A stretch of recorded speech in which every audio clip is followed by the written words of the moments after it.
Good afternoon. Thanks for tuning in. You're watching Ask BQ on Bloomberg Quint Live. I'm Navneet Saluja D'Souza.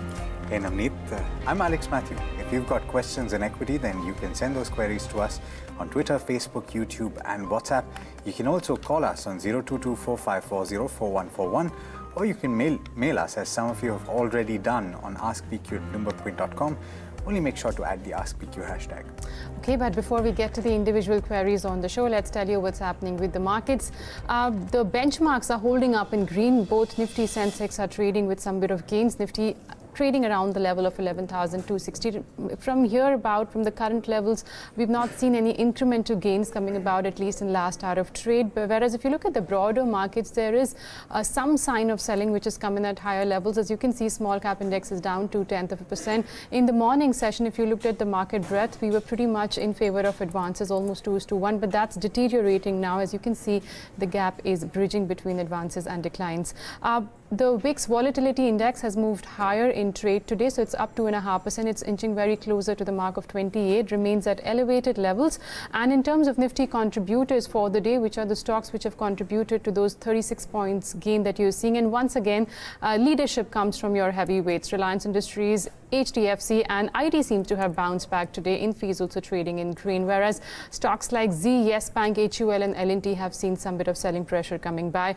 Just want to give you a range for the day. If you look at the options data, 11,300 call and the 11,200 put are the most active strikes for tomorrow's expiry. So probably for the day you can expect Nifty to remain in that level, and it has to cross that 11,300 mark to see more gains for it to come. Almost 12 lakh shares have been written when it comes to 11,200 put. Selling pressure continues in SL Group stocks. So stocks like Z Entertainment and also Dish TV are seeing selling pressure. Z down 8%, Dish TV is also down 8% in trade. Couple of gainers. SRF has touched its life highs after reporting its numbers yesterday. It went up and it's up another 5.5% today. Nestle has reacted positively despite our weak margins. You've got something like TTK Healthcare. That stock has risen almost 13% in trade, and Interglobe Aviation is up almost 3%. On the losing side, reacting to its numbers is Union Bank, where provisions were higher, which dented the bottom line, 8.5% lower. Lumax Industries, that stock's under immense selling pressure. It's down 8%, and also selling continues in stocks like Delta Corp as well as Dewan Housing. Both these stocks right now are seeing cuts of nearly 6% in trade, Alex. All right, well, that's how the markets look as of now. Let's get our two experts in for the day. We've got Sameet Chavan of Angel Broking and Gaurang Shah of Geojit Financial Services, who are here to answer all of your questions. Welcome to the show, gentlemen. I do want to point out that over the course of this program, we've got several queries where people ask for picks from our experts, and to that end, we've asked both our experts to suggest what stands out according to them. We've got one technical pick for you. Sameet says that you can consider buying Just Dial with a target of 622 and with a stop loss of 562. All right, with that, let's move on and take another query. Let's take Rashul Khan's query. It's on the mail.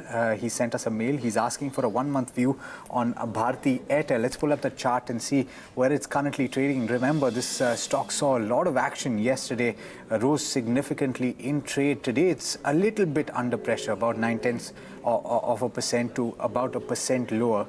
Sameet, on the charts, based on yesterday's action with a 1-month time horizon, how do you see it performing, and what are the levels that you would look for?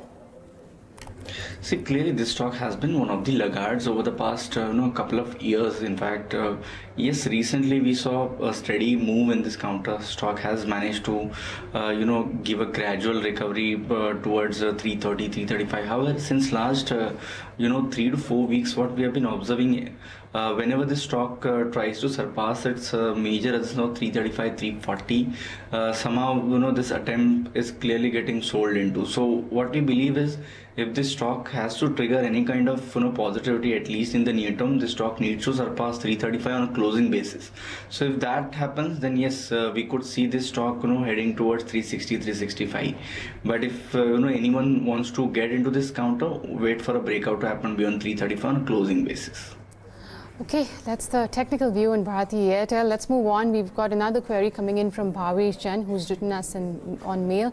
He wants to buy stocks like Bosch as well as Hero MotoCorp. And Bhavesh also wants to know if we've witnessed auto sales slow down in the past, and if yes, then for how long did the slowdown last for? Gaurang, that's an interesting question. First, he wants to know if he can look to buy stocks like Bosch or Hero MotoCorp compared to the other, I guess, two-wheelers. This is the cheapest stock which is available. And also he wants to know about the slowdown that we've seen in the industry. If that has happened in the past, for how long did it last for? Thanks, Navneet, and good afternoon to all of you all. So slowdown in the past has been witnessed, and that is not only restricted to auto sector. Each and every sector has its seasonality as you please.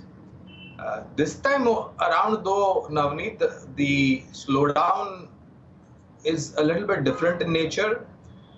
If I have to go in technical terms, the entire auto sector, whether it is two-wheeler, four-wheeler, three-wheeler, commercial vehicle, manufacturing companies, tractor or earth-moving equipments, they have to migrate from BS4 to BS6, and the window is 31st of March 2020. Because from 1st April, you will not have diesel engines coming into effect. At least that is what we've been told. So if you have such a big migration, a technology shift, if you will, then these things take time. And mind you, by 31st of March, I beg your pardon, 2020, all the companies will have to do away with BS4 engines. They will not be able to sell BS4 engines after 1st April 2020.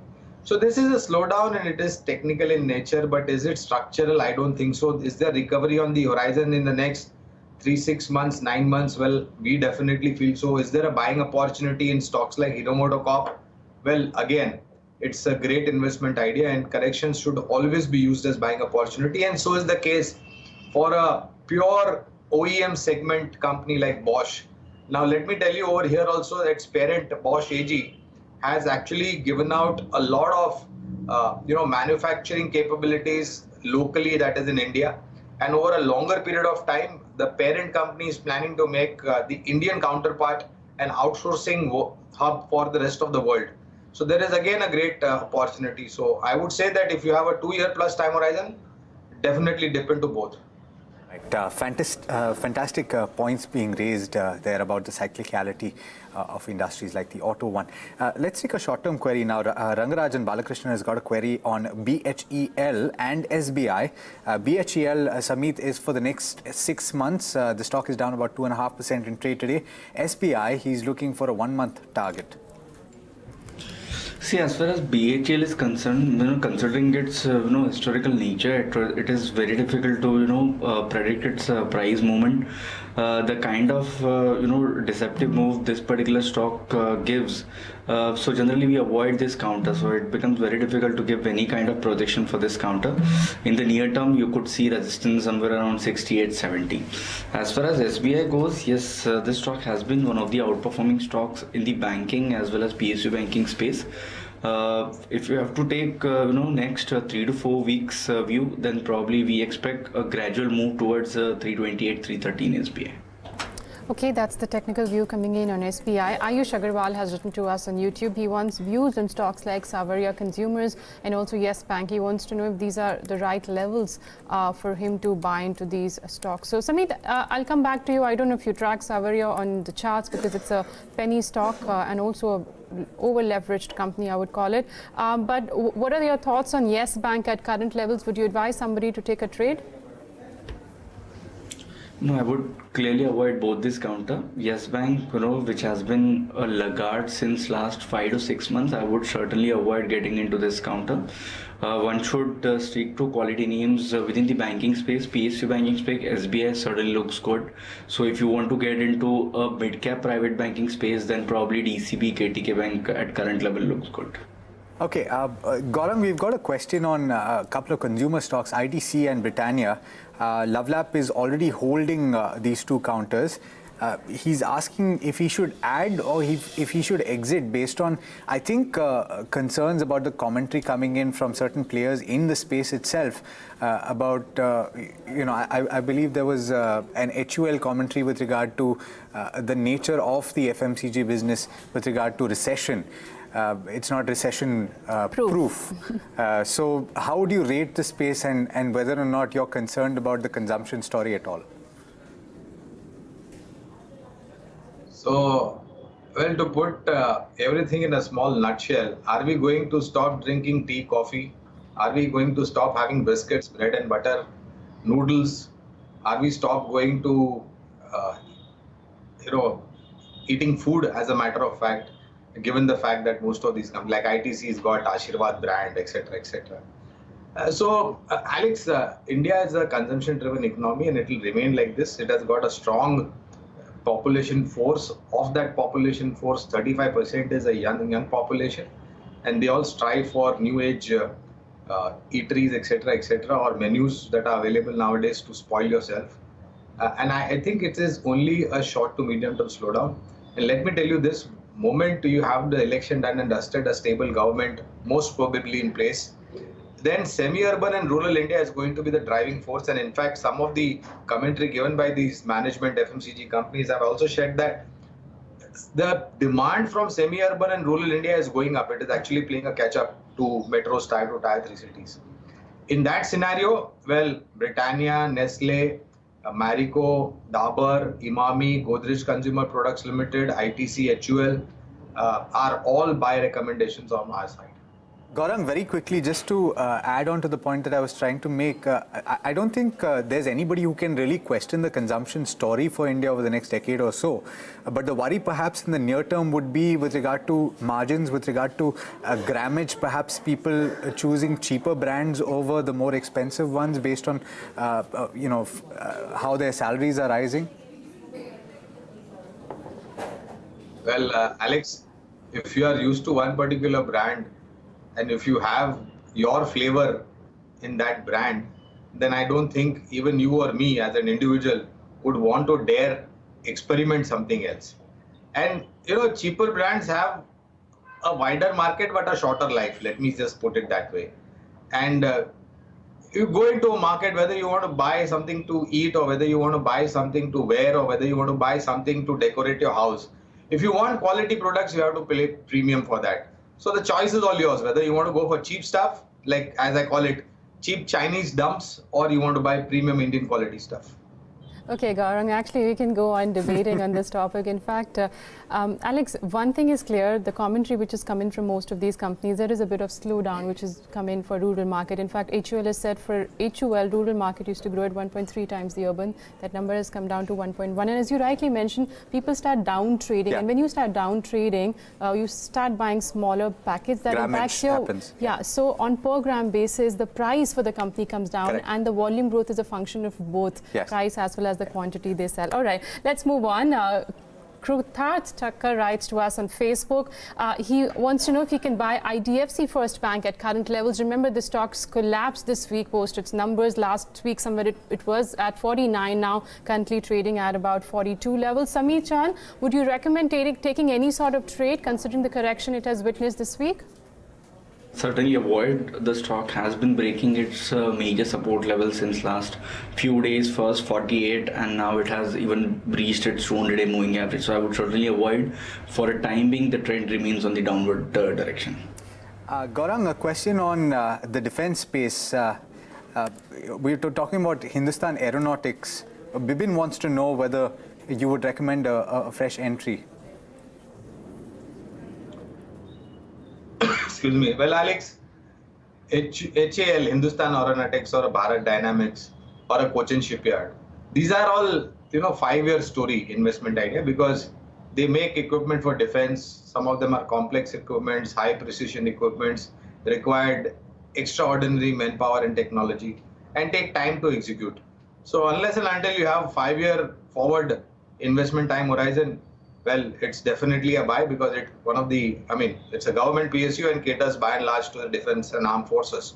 So we did have a subscribe recommendation to Hindustan Aeronautics when the IPO was there. Okay, our next query comes in from Virendra Natu, and he wants long-term view on stocks like RCF as well as NBCC. Gaurang, any thoughts on these two stocks? Do you like them? Well, RCF and NBCC both feature from a long-term time horizon, Navneet, on our universe that we cover.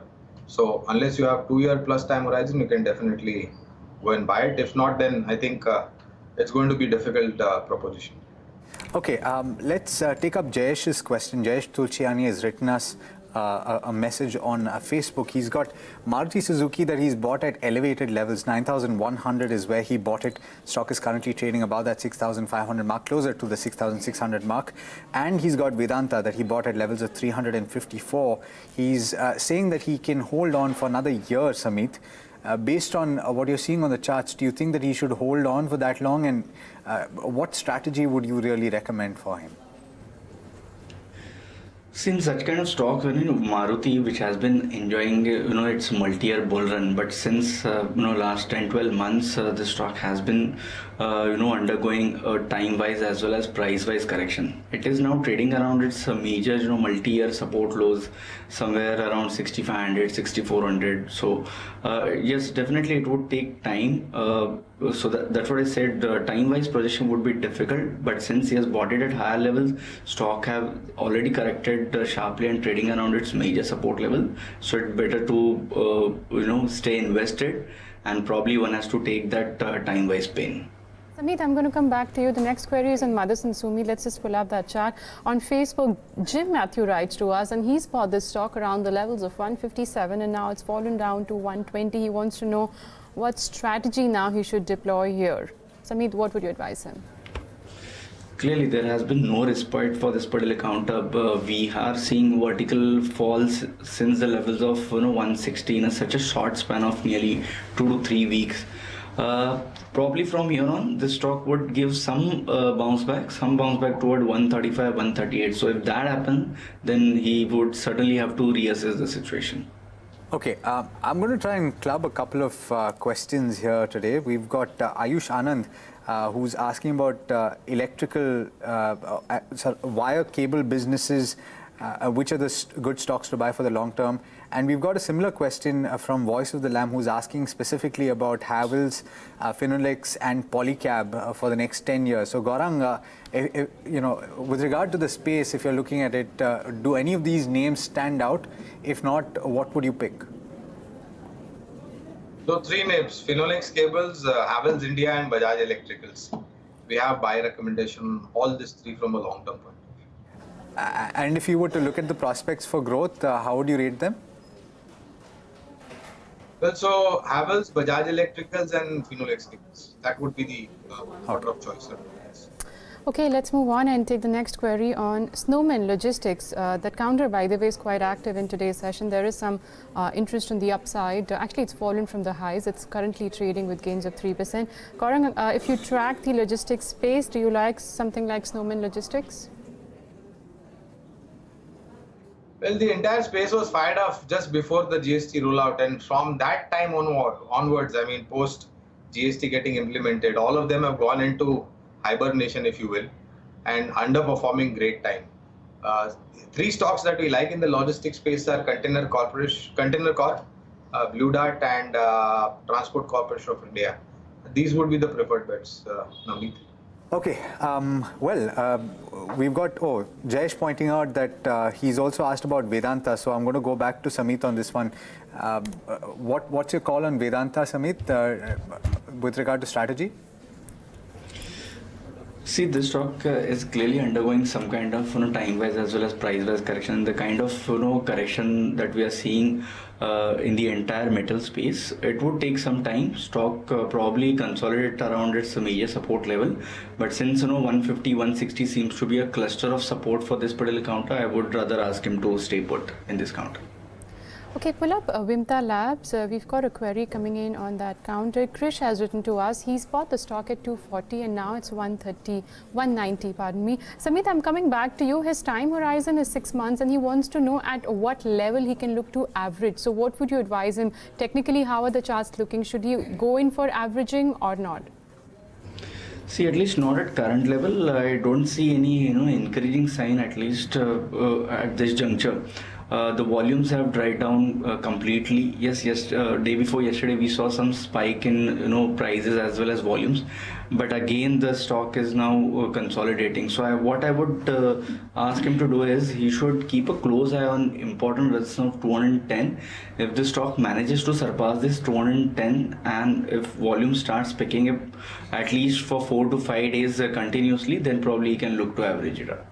Okay, Gaurang, we've got a question from Raman on WhatsApp. He's asking about Jet Airways. Now, there have been a few commentators who've said that perhaps you can consider a contrarian bet on this counter. The stock has been under pressure. Of course, major exits coming in. That's the latest update that we've gotten. But also interest being talked about from Etihad, but also them clarifying and saying that they can't pick up the entire load. At least that's what Bloomberg Quint has reported on. Obviously, you need to have other investors coming and putting money in. How do you rate it, and would you recommend a fresh entry? Well, I would not recommend anything on the counter because the airline has been nosediving. There is absolutely no tailwind favoring the airline. 1,700 crores, Alex, if airlines could stay afloat, then I don't think any airlines would have gone bust in the whole world, including likes of Kingfisher Airways. So let us be very honest to ourselves. And I, with all due respect, I beg to differ with respect to the funding that the Jet Airways required. People are talking about 4,500 crores, but that's just a small drop in the ocean. I think you need larger commitments from stakeholders, who are wanting to come in, take control of the company. I would say the only company, in fact, Alex, that we cover is Interglobe Aviation, that is Indigo. But that too, it was at a much lower level post the Jet going bust. Both SpiceJet and Interglobe Aviation has rallied to a great extent. If you get corrections on or before or after 23rd of May, then I think Interglobe Aviation is the only company that you should consider buying, that too at lower level. Okay, Gaurang, point well taken. Any investment into Jet Airways will be high risk considering the airline is grounded. Harish too has written to us he sent a message on WhatsApp. He wants short-term views on stocks like Jubilant Foodworks. This one comes out with the numbers today. There was some fresh shorting seen for this yesterday and also on Infosys. Sameet, if I could come to you, technically on the charts, would you recommend any sort of trade on Jubilant or Infi, either on upside or downside? No, I would clearly avoid Infosys. It is consolidating.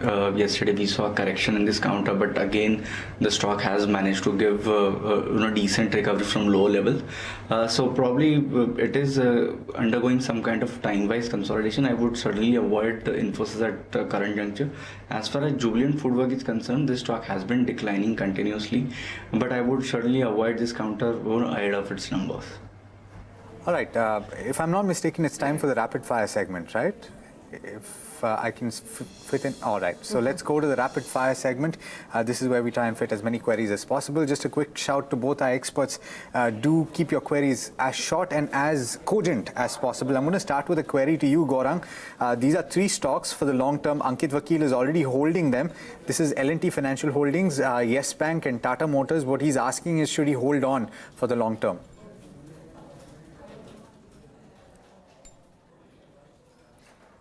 All right, I think we've frozen on Gaurang. I'm going to try and get another question in. Gaurang, if you're here, are you there? Okay, let's talk about HDFC AMC then. Kruthat, have you already done that? No. Okay, for the short term, should we hold on to HDFC AMC is a question, Sameet. Bought at 1700. Hold on, seems to have, the stock seems to have corrected towards its important support level and it's now giving recovery. Hold on with a strict stop loss below 1575. Okay. Gaurang is back. Gaurang, the question was L&T Finance Holdings, Yes Bank and Tata Motors for the long term. Should you hold on? Other than Yes Bank, hold on to other 2 average at lower levels, and if you can take a shift from Yes Bank to ICICI Bank, that would be a preferred choice. Okay. Gaurang, a stock which has been in focus fundamentally, do you like Zee Entertainment? No, in fact, we had a coverage, Navneet, we have dropped it because of the concerns that lie in the past and going ahead in the future, so it's an avoidable stock. Okay, what about Idea Cellular for the long term? Dipesh wants to know, Gaurang, would you buy in? Vodafone Idea, I mean. Well, Bharti Airtel or Reliance Industries because of Geo business would be preferred choice. Sameet, Maruti bought at 9,000, Nestle bought at 10,000. What would your advice be, exit or add? Maruti done. Hold on, Maruti probably can be added somewhere around 6,500, and Nestle, it is consolidating, so hold on. All right, should I stay put on Tata Steel is the question. Shubhajit wants to know, Gaurang, what's the view? Well, definitely do stay put and average at lower levels, sub 450 with a comfortable zone. All right, unfortunately, that's all the time that we have in this edition. Thank you so much, Sameet and Gaurang, for helping our viewers with all the questions that you did answer today. Okay, but remember, we're just a tweet, post or a call away, so please keep your queries coming, and we promise to address most of them through our shows. And in fact, for all previous episodes, you can visit our YouTube channel or our website, bloombergquint.com. Don't go anywhere. Coming up next is Powerland. Stay tuned to Bloomberg Quint.